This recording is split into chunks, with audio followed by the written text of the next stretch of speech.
యోహాను సువార్త 10వ అధ్యాయము 30వ వచనమండి. నేనును తండ్రియును ఏకమై ఉన్నామని వారితో చెప్పాను.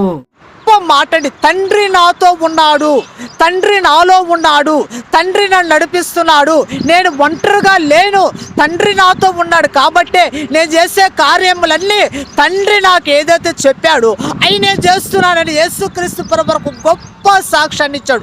ప్రియ అక్క, చెల్లి, తమ్ముడు, అన్న, ఈ మాటలు వింటే నీవు పరలోకంలో ఉన్న తండ్రి నీతో ఉన్నాడా, నీతో ఉన్నాడు, నాతో ఉన్నాడని నువ్వు ధైర్యముగా చెప్పగలుగుతావా? ప్రియ అక్క, చెల్లి, తమ్ముడా, నీతో ఉన్నాడంటే ఆయన కార్యములు నీ ద్వారా జరగాలి, జరిగించబడాలి.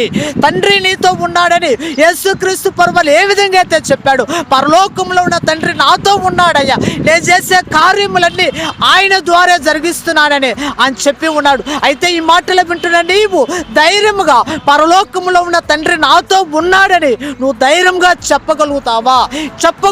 ఆ ధైర్యం నీలో ఉండదా? ప్రియక చెల్లితమ్ముడా, పరలోకంలో ఉన్న తండ్రి నీతో ఉంటే నీ జీవితాల ద్వారా అద్భుతాలు జరుగుతాయి.